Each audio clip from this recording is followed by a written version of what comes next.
इतना बड़ा चुनाव हुआ, एक बार भी रूलिंग पार्टी के किसी व्यक्ति ने महंगाई पर बोला क्या? किसी इंटरव्यू वाले ने पूछा क्या? क्या महंगाई मुद्दा नहीं है क्या? भ्रष्टाचार मुद्दा है कि नहीं है? मैं हैरान हूं, मेरे देश का मीडिया को भी क्या हो गया है। कम से कम वो तो रूलिंग पार्टी को पूछना चाहिए। भाइयों और बहनों, हर गरीब परिवार की हम लिस्ट बनाएंगे और हर गरीब परिवार में से एक महिला का नाम चुना जाएगा। 21वीं सदी में स्त्री और पुरुष दोनों जॉब करते हैं। स्त्री को भी पैसा मिलता है, पुरुष को भी पैसा मिलता है, मगर हर महिला 8 घंटे घर के बाहर जॉब करती है और फिर 8 घंटे घर में जॉब करती है। मगर 8 घंटे के लिए आपको पैसा मिलता है, मगर जो घर में आप काम करती हैं उसके लिए आज तक आपको किसी सरकार ने पैसा नहीं दिया। इसीलिए हिंदुस्तान की गरीब महिलाओं के बैंक अकाउंट में 1 लाख रुपए हर साल, 8,500 रुपए हर महीने, टकाटक टकाटक टकाटक टकाटक टकाटक। ये कांग्रेस का मैनिफेस्टो कह रहा है कि वो माताओं बहनों का सोने का हिसाब करेंगे, उसकी जड़ती करेंगे, जानकारी लेंगे और फिर उस संपत्ति को बांट देंगे। मेरी माताओं बहनों, ये आपका मंगलसूत्र भी बचने नहीं देंगे, यहां तक जाएंगे, मैं कहने आया हूं। पिछले 10 साल नरेंद्र मोदी जी ने 22-25 लोगों के लिए सब कुछ किया है। हालात यह है कि आज हिंदुस्तान में 22 ऐसे लोग हैं जिनके पास उतना ही धन है जितना हिंदुस्तान के 70 करोड़ लोगों के हाथों में है। एक तरफ 22 लोग, एक तरफ 70 करोड़ लोग। ये नरेंद्र मोदी जी की देन है। उन्होंने मैनिफेस्टो में तो लिखा है कि आपकी संपत्ति का सर्वे करेंगे। हमारी माताओं बहनों के पास जो स्त्री धन होता है, जो मंगलसूत्र होता है, उसका सर्वे करेंगे।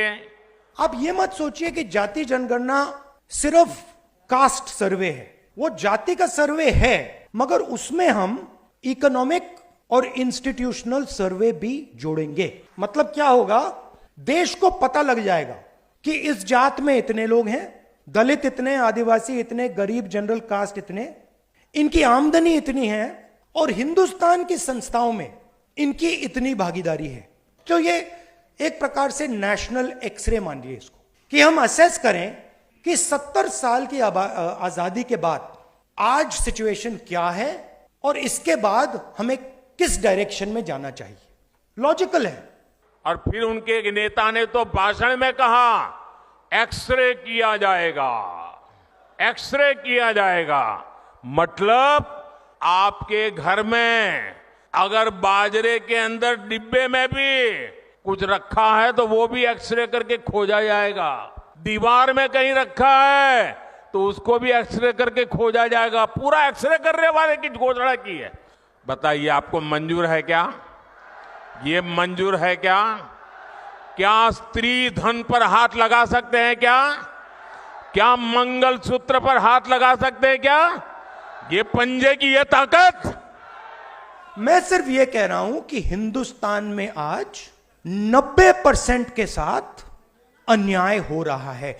आज तक मैंने ये भी नहीं कहा कि हम कोई एक्शन लेंगे। मैंने सिर्फ ये कहा है कि देखिए, ये पता लगाते हैं कि कितना अन्याय हो रहा है। अगर आपको चोट लगे और मैं आपसे कहूं कि देखिए इनको चोट लगी है, एक्सरे करा लीजिए, तो एक्सरे से किसी को इतराज तो नहीं होना चाहिए ना। और उनके नेता ने पब्लिकली कहा है। और फिर आपकी सारी संपत्ति, जरूरत से ज्यादा जो भी होगा वो उनका कब्जा करेगी उनकी सरकार, कहते हैं, और फिर लोगों को बांट देंगे। और पहले जब उनकी सरकार थी उन्होंने कहा था कि देश की संपत्ति पर पहला अधिकार मुसलमानों का है। इसका मतलब ये संपत्ति इकट्ठी करके किसको बांटेंगे? जिनके ज्यादा बच्चे हैं उनको बांटेंगे। घुसपैठियों को बांटेंगे। क्या आपकी मेहनत की कमाई का पैसा घुसपैठियों को दिया जाएगा? आपको मंजूर है ये कांग्रेस का मैनिफेस्टो कह रहा है। प्रधानमंत्री मोदी ने राजस्थान के बांसवाड़ा में यह बयान दिया है। बांसवाड़ा की खबरें देखेंगे तो यही मिलेगा कि यहां गरीबी बहुत अधिक है, लोगों की कमाई कम है, कुपोषण की गंभीर समस्या है। ऐसी जगह पर उन्हें बताना चाहिए था कि आपकी कमाई कैसे बढ़ेगी। 10 साल में वे क्यों नहीं बढ़ा सके? तो मुसलमान की आबादी और मंगलसूत्र पर बोलकर आ गए। मोदी जी, आपको शर्म नहीं आती?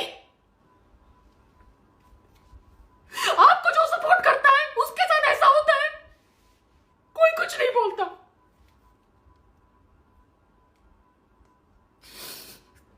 This is not fair Modi ji, आपको नहीं सपोर्ट करें क्या हम? नहीं। इस वीडियो के सामने आने के बाद सवाल तो बनता ही है, अगर हम करें तो करें क्या, बोले तो बोले क्या? Be very nice, keep smiling and say Modi Modi Modi. से दुआ करो ना आए। अगर मोदी जी प्रधानमंत्री नहीं बनते और किसी दूसरी सियासी पार्टी का नेता देशद्रोहियों की मदद से प्रधानमंत्री बन जाता है तो हम राम मंदिर अयोध्या के गेट पर पहुंचकर कर लेंगे। खत्म, bye bye, tata, goodbye, गया।